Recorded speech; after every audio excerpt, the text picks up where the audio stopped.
A'udzu billahi minasyaitonir rajim. Bismillahirrahmanirrahim. Nurun ala nurin, yahdillahu linurihi mayyasha, wa yadribullahul amfala linnas, wallahu bikulli syai'in alim. Cahaya di atas cahaya. Allah memberi petunjuk kepada cahayanya bagi orang yang Dia kehendaki. Dan Allah membuat perumpamaan-perumpamaan bagi manusia. Dan Allah Maha mengetahui segala sesuatu. Assalamualaikum warahmatullahi wabarakatuh. Allahumma sholli ala Sayyidina Muhammad wa ala ali Sayyidina Muhammad. Di hari kiamat nanti, manusia tidak dikenal karena hartanya. Tapi ada yang berjalan dengan wajah bercahaya. Siapakah mereka? Bayangkan hari itu. Matahari didekatkan hingga manusia bermandikan keringat. Semua orang berdiri dalam ketakutan yang belum pernah ada sebelumnya. Tidak ada lagi jabatan, tidak ada lagi harta, tidak ada lagi wajah yang dipoles dunia. Namun di tengah lautan manusia yang gelap dan ketakutan, ada seseorang yang berjalan dengan wajah bercahaya. Bukan karena ia terkenal di dunia, bukan karena keturunannya mulia, bukan karena hartanya berlimpah, tapi karena ada sesuatu yang ia kumpulkan diam-diam selama hidupnya di dunia. Dan hari ini, cahaya itu tampak. Cahaya pertama dari sholat yang dijaga dengan khusyuk. Rasulullah Shallallahu Alaihi Wasallam bersabda bahwa umat beliau akan datang pada hari kiamat dengan wajah, tangan, dan kaki bercahaya karena bekas wudhu dan sholat yang mereka jaga selama di dunia. Setiap kali seseorang berdiri menghadap Allah dengan hati yang hadir, setiap kali ia sujud bukan karena terpaksa, tapi karena rindu.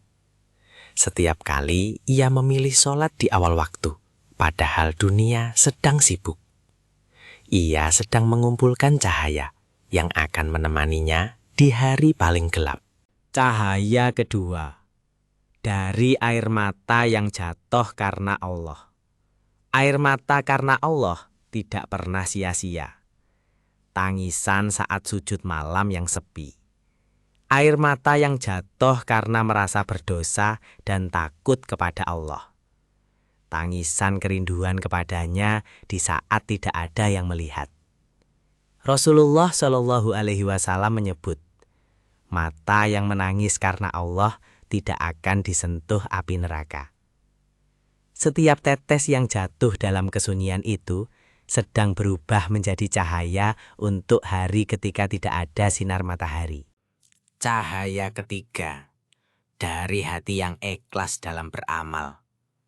Ono orang yang amalnya sedikit di mata manusia, tapi wajahnya bercahaya di akhirat. Mengapa? Karena ia tidak pernah mencari pujian. Ia memberi tanpa ingin diketahui. Ia beramal diam-diam. Hanya Allah yang menjadi saksinya. Allah menyukai amal yang tersembunyi. Dan cahaya akhirat lahir justru dari keikhlasan yang tidak pernah dilihat manusia.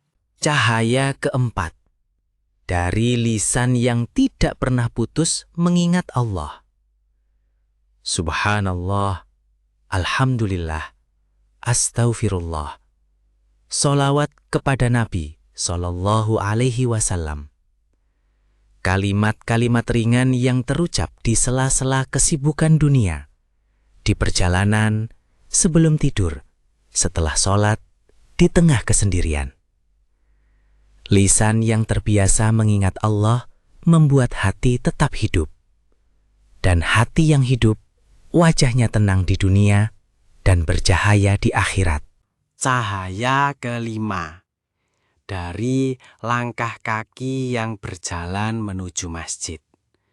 Rasulullah Shallallahu Alaihi Wasallam memberi kabar gembira bahwa Orang yang berjalan menuju masjid dalam kegelapan akan diberi cahaya yang sempurna pada hari kiamat. Setiap langkah yang terasa berat di pagi hari yang dingin.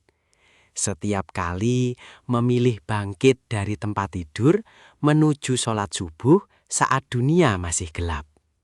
Semua itu sedang mengumpulkan cahaya, satu langkah demi satu langkah. Inilah rahasianya. Cahaya akhirat tidak muncul tiba-tiba.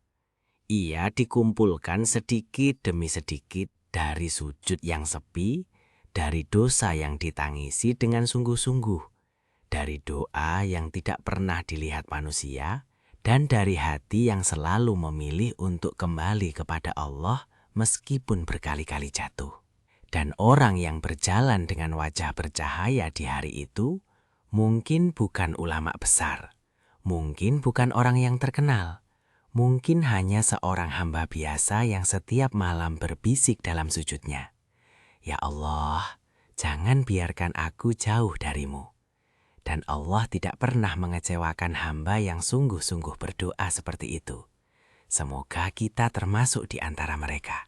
Wallahu a'lam bishawab. Wassalamualaikum warahmatullahi wabarakatuh.